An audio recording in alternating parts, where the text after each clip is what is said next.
मित्रांनो नमस्कार. आपल्याला वास्तू तथास्तू या यूट्यूब चॅनलमध्ये आपल्या सगळ्यांचं हार्दिक स्वागत. कमेंट बॉक्समध्ये नेहमी कोणता व्हिडिओ असावा याच्यावरती सजेशन येतं आणि जे सांगतात त्यांना खूप खूप धन्यवाद, कारण तुमच्या प्रश्नांची उत्तरं सविस्तर मला द्यायला आवडतात आणि ती आज देतोय. एक प्रश्न आला होता की सर, कुंडलीनुसार रत्न धारण करायचं का राशीनुसार करायचं का कुणी कुठलं रत्न घातलं तर चालतं का? तर काही 4-5 महत्वाचे असे मोजके प्रश्न आले जे रत्नांच्या बाबतीत आहेत. मित्रांनो, रत्न म्हणजे काय आहे तर ही रत्न जी आहेत ती आपल्याला कुठून येतात, याचा नक्की उपयोग काय होतो, कोणतं रत्न कोणत्या बोटांवरती धारण करायचं आहे आणि या रत्नांचा ऍक्च्युअली आपल्या लाईफमध्ये काय फायदा होतो याची सगळी आज सविस्तर माहिती तुम्हाला या व्हिडिओमध्ये मिळणार आहे. सर्व प्रकारची ओरिजिनल स्टोन्स वास्तू तथास्तू ऑफिसमधून तुम्हाला मिळतात आणि याच्या बाबतीत थोडीशी आता सविस्तर माहिती घेऊ.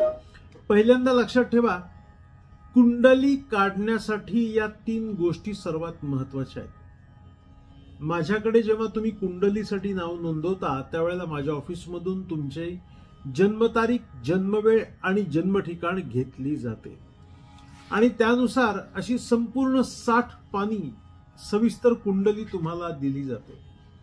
या कुंडलीमध्ये आपल्याला अतिशय महत्वाच्या अशा काही गोष्टी आहेत की ज्या आपल्याला A4 साइज पेपरमध्ये तुम्हाला दिल्या जातात. यामध्ये जन्मतारीख नुसार तुमच्या अंक कोणता, शुभांक कोणता, भाग्यांक कोणता, गाडीचा नंबर कोणता घ्यायचा, रंग कुठला वापरायचा, कुठला नाही, त्याबरोबर आता ग्रहस्थिती काय चालू आहे, सध्या कोणता प्रॉब्लेम फेस करताय आणि त्याच्यावरती उपाययोजना काय करायच्या, सगळी सविस्तर माहिती ही तुम्हाला नक्की दिली जाते. कुंडली ही संपूर्ण 60 पानी मिळते. तुम्ही ऑनलाईन घेऊ शकता किंवा ऑफलाईन घेऊ शकता. अशा A4 साइज पेपरवरती ॲक्युरेट कुंडली काढली जाते. कुंडलीचं मार्गदर्शन मी स्वतः करत असतो. असिस्टंट वगैरे कोणीही आपल्याकडे चालत नाही आणि मी कोणतंही असिस्टंट माझ्या कामासाठी वापरत नाही. या कुंडलीमध्ये आपण जर पाहिलं तर आपल्याला संपूर्ण मार्गदर्शन जीवनाच्या दृष्टीने मिळतं आणि हे मार्गदर्शन मी स्वतः तुम्हाला देत असतो. त्यामुळे रत्न धारण करायचं असेल तर तुम्हाला पहिली गोष्ट योग्य ज्योतिषाकडून व्यवस्थित कुंडलीचं मार्गदर्शन घेतलं पाहिजे. याच प्रश्नातून तुमच्या पहिल्या प्रश्नाचं उत्तर मिळतंय की फक्त राशीनुसार रत्न धारण करू नका. अनेक लोक म्हणतात माझी बुधाची रास आहे मग मी पाचू घालू का, शुक्राची रास आहे मी शुक्र धारण करू का, किंवा माझी मंगळाची रास आहे मेष मी धारण करू का पोळं, माझी धनु रास आहे मग मी पुष्कराज घालू का. मित्रांनो, राशीनुसार तुम्ही उपाययोजना, स्तोत्र पठण, पोथी वाचन, नामस्मरण, आपल्या राशीचा स्वामी कोणता आहे त्यानुसार तुम्ही नक्की करू शकता. पण तुम्हाला जर रत्न धारण करायचं असेल तर तुमचं नक्षत्र काय आहे, तुमचं लग्न रास काय आहे, तुमची ग्रहस्थिती, दशा महादशा, 7.5 पनवती 2.5 की काय चालू आहे त्यानुसार आणि तुमच्या कुंडलीमध्ये रत्न कोणत्या डिग्रीवर आहे, कोणतं रत्न तुम्हाला आत्ता गरजेचं आहे याचं परफेक्टली अॅनालाइज करून कुंडलीनुसारच तुम्हाला रत्न माझ्याकडनं सजेस्ट केलं जातं. आणि फक्त रत्नच फायदा देत नाही तर त्याच्यावर ग्रहांचं दान, उपासना, उपाय, कर्म चांगली करणे, आपल्याला कोणतं स्तोत्र वाचायचंय, कोणत्या स्तोत्रामुळे आपल्याला लवकरात लवकर फरक पडणार आहे. कारण लक्षात ठेवा, फक्त आपण रत्न घातलं म्हणजे झालो विजयी असं कधीही नसतं. हा, रत्नांचे इफेक्ट, रत्नांचा फायदा हा आपल्या भरपूर मिळतोच. आता तुम्ही बघू शकता, हे बुधाचं पाचू रत्न आहे. हे ओरिजिनल सर्टिफाईड केलेले अतिशय सुंदर स्टोन आहेत. हे स्टोन्स आपल्याला बघा, मी हे पाचू रत्न ऑइल मध्ये ठेवले कारण या रत्नाची एनर्जी ही अतिशय पॉझिटिव्ह असते. हिरवागार हा पाचू रत्न तुम्ही बाजारात जेव्हा जाता तेव्हा कदाचित तुमची फसवणूक होऊ शकते. ओरिजिनल सर्टिफाईड न वापरलेली रत्न वास्तू तथास्तु ऑफिसमध्ये मिळतील. टोटल ऑथोराइज्ड अशा जेम टेस्टिंग लॅबचं सर्टिफिकेट सहित तुम्हाला ही रत्न पॅक्ड असतात. म्हणजे आमच्याकडून येतात, टेस्ट होतात. पहिल्यांदा माझ्याकडून लॅकर अँटिना आणि युनिव्हर्सल ऑरा स्कॅनरने या रत्नांची एनर्जी चेक होते, टेस्ट होते. बारकाईने ही सगळी रत्न परीक्षण केली जातात आणि मग जेम टेस्टिंग लॅबोरेटरीमध्ये पाठवली जातात आणि सर्टिफिकेशन होतं. मला जर ते स्टोन नाही आवडला, त्याची एनर्जी कमी असेल तर रिजेक्ट करतो. कारण मी विचार करतो मी जे रत्न धारण करीन तेच माझ्या क्लायंटनी धारण केलं पाहिजे, म्हणजे त्या क्वालिटीचं रत्न पाहिजे. त्यामुळे लक्षात ठेवा, पहिली गोष्ट रत्नांच्या बाबतीतली तुम्हाला लक्षात आली असेल की आपल्याला शक्यतो कुंडलीनुसारच रत्न धारण करा. अनेक लोक जन्मतारखेनुसार सांगा. तुमची आता जन्मतारीख, जन्मवेळ, जन्म ठिकाणामध्ये जन्मवेळच माहित नाहीये, तुमच्या जन्माच्या वेळेला लिहिलीच नव्हती, तर मग एक पर्याय असा आहे की युनिव्हर्सल ऑरा स्कॅनर किंवा लॅकर अँटिनाद्वारे आम्ही तुमचं रत्न कोणतं तुम्हाला आत्ता चालू सद्यस्थितीमध्ये पाहिजे ते सांगतो. अथवा न्यूमरोलॉजीनुसार म्हणजे अंकशास्त्रानुसार तुम्हाला सांगितलं जातं की कोणतं रत्न तुम्हाला लाभदायी आहे. पण लक्षात ठेवा, ज्याची संपूर्ण कुंडली ॲक्युरेट निघते, जन्मतारीख, जन्मवेळ, जन्म ठिकाण असेल तर ते रत्न सुद्धा ॲक्युरेटच दिलं जातं आणि त्याचं फळ तुम्हाला लवकरात लवकर मिळतं. त्यामुळे लक्षात घ्या, आपल्याला कुंडलीनुसार रत्न धारण करणं खूप गरजेचं आहे. रत्न कोणत्या क्वालिटीचं असावं? पाहता क्षणी मनाला आनंद देणारं, सुखावा देणारं आणि पाहता क्षणी हे रत्न आपण विकत घेऊ. रत्नांना स्क्रॅचेस पडलेले आहेत, रत्नांना तुम्हाला डाग पडलेत, रत्नांना कुठे टवके उडालेत आणि ऊर्जाहीन म्हणजे रंग उडालेली गाडी किंवा रंग उडालेली वस्तू आपण घेतो का नाही? चकचकी, छान, सुंदर दिसायला देखणं असं रत्न तुम्ही विकत घेऊ शकता. नंबर 2ची गोष्ट. नंबर 3ची गोष्ट, प्रश्न असाही येतो की सर रत्नांच्या बाबतीमध्ये आम्हाला अपेक्षित फळ मिळालेलं नाहीये. आम्ही पुष्कराज घातला, आम्ही पाचू घातला, आम्ही हे केलं ते केलं, येतात. कारण शक्यतो काय होतं, वास्तू आणि ज्योतिष कन्सल्टन्सीमध्ये सगळीकडे जाऊन जिथे अपेक्षित परिणाम मिळत नाहीत आणि शेवट माझ्याकडे येतात, वास्तू तथास्तूकडे येतात. माझ्याकडे सगळं लेखी लिहिलंय. हे लोक सांगतात कुठे जाऊन आलो, काय केलं, काय. पण मला एक लक्षात आहे की तुम्हाला कधीही मार्गदर्शक वाईट मिळत नसतो, चुकीचा मिळत नसतो. तुम्हाला जे मार्गदर्शन मिळतंय त्याचं सायकल कंप्लीट करा. कदाचित चांगलाही मार्गदर्शक तो होता, त्यांनी चांगलं मार्गदर्शन दिलं, पण तुम्ही उपासना उपाय पूर्ण केले नाही, वाट पाहिली नाही, लगेच तुम्हाला दुसरीकडे जायची इच्छा झाली का, तर लगेच रिझल्ट पाहिजे. अहो, एक कलमी आंबा लावला ना, 3-3 वर्ष आपल्याला त्याला फळ यायला वाट बघतो आपण, आणि तुम्हाला अपेक्षित परिणाम 2 ते 3 दिवसात कसे मिळतील? तुमचे 15-15 वर्षीय पूर्वीचे जे वाईट कर्म आहे ते एक छोटंसं रत्न घालून 15 दिवसात कसं जाणार आहे? तरी सुद्धा रत्न म्हणजे तुम्हाला एक्सप्रेस हायवे प्रमाणे काम करतं. म्हणूनच रत्न आपल्या कुंडलीनुसार धारण करावे लागते, राशीनुसार नाही. जेम टेस्ट लॅबोरेटरी आहेत, त्यांच्याकडे हे टेस्ट केलेले जे काही रत्न आहेत तीच तुम्हाला आम्ही देतो. नंबर 2ची गोष्ट अशी आहे की अनेक ठिकाणी रत्न बायबॅक केली जातात. रत्न बायबॅक करण्याची गोष्ट नाहीये.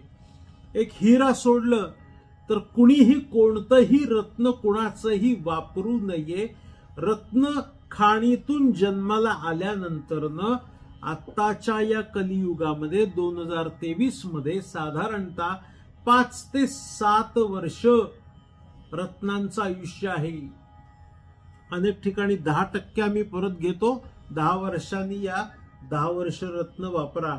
अरे, ते रत्नांची एनर्जी कमी झालेली असते.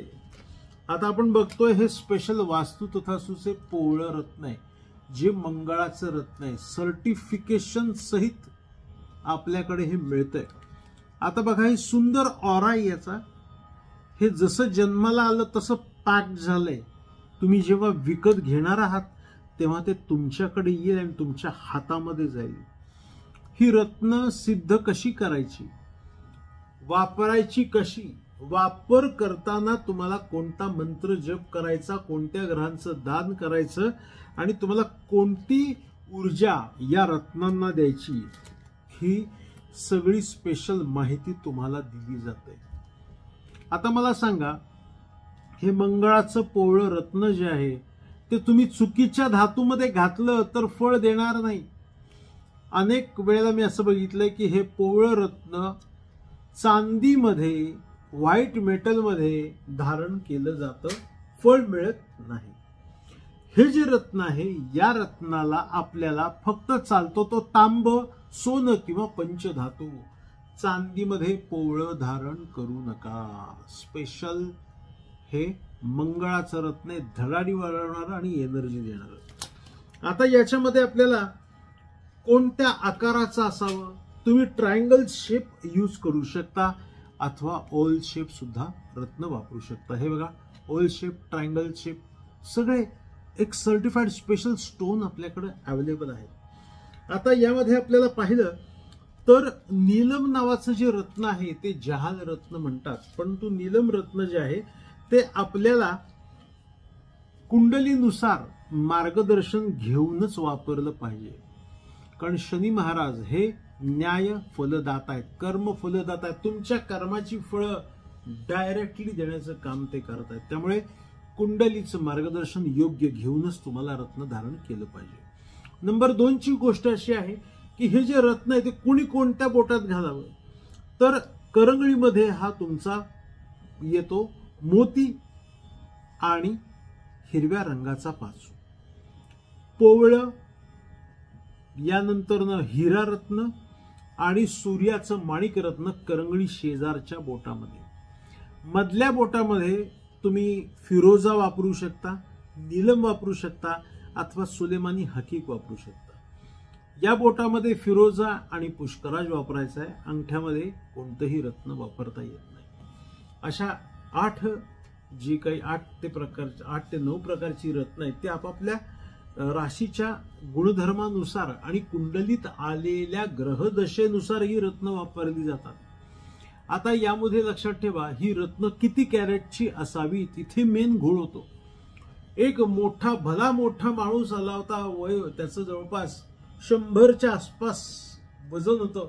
पुष्कराज मी घातला सर, खूप वर्ष झाले पण काहीही फायदा नाही. पुष्कराज होता त्याचा 2 कॅरेटचा छोटासा, म्हणजे ज्वारीचे 3-4 दाणे एकत्र केल्यावर केवढा साईज होईल, 3-4 काय 2च दाणे, 2 ते 3 कॅरेटचा तो पुष्कराज. म्हणजे त्या माणसाला फळ देण्यासाठी कमीत कमी पुष्कराज जो आहे तो जवळपास त्याला हवा होता 4 ते 5 कॅरेटच्या पुढे, आणि जर 6-7 कॅरेट असता तर अजून फळ दिलं असतं. त्यामुळे लक्षात ठेवा, छोटं रत्न हे लहान मुलांना अथवा अतिशय अंगकाठी ज्यांची सडपातळ अशा स्त्रियांना किंवा माणसांना ठीक आहे, पण ज्यांचं वजन 60-70च्या पुढे त्यांनी रत्न धारण करताना कमीत कमी 4-5 कॅरेटच्या पुढे रत्न धारण करावं. तुम्ही बघू शकता, हा माझा पाचू 7 कॅरेटच्या पुढे हिरवागार, लाभच देतो, बुद्धी तीक्ष्ण ठेवतो. प्रत्येक रत्नांचे गुणधर्म पाहूयात. आता यामध्ये आपण पाहिलं तर हा सुलेमानी हकीक रत्न आहे. हे सुलेमानी हकीक काय करतं, तर कोणत्याही राहू, केतू, शनी महादशा असतील, कोणतेही दोष चालू असतील तर त्याच्यापासून आपल्याला प्रोटेक्ट ठेवण्याचं काम करतं. हे आहे रत्न सुलेमानी हकीक.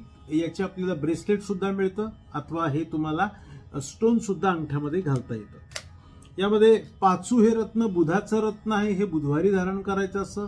ओम बुधाय नमः असा जप करायचा आणि रत्न धारण करायचं असतं. यानंतर आपण पाहिलं तर हे रत्न आहे सूर्याचं रत्न, माणिक रत्न, ज्याला रुबी, काय क्वालिटी आहे बघा, रुबी रत्न. हे रुबी रत्न आपल्याला धारण करायचंय रविवारी. ओम सूर्याय नमः असा जप करून हे सुंदर गुलाबी रत्न धारण करायचं आहे. ही रत्न आपल्याला ओरिजिनल छानपैकी क्वालिटीची आहेत. यामध्ये आपल्याला सोमवारी धारण करायचं आहे. हे महत्वाचं रत्न जे आहे ते बघू शकता, मोती, चंद्राचं रत्न हे मोती. हे तुम्हाला कुंडलीनुसारच धारण करायचं, नुसतंच आपल्या राशीनुसार जायचं नाहीये.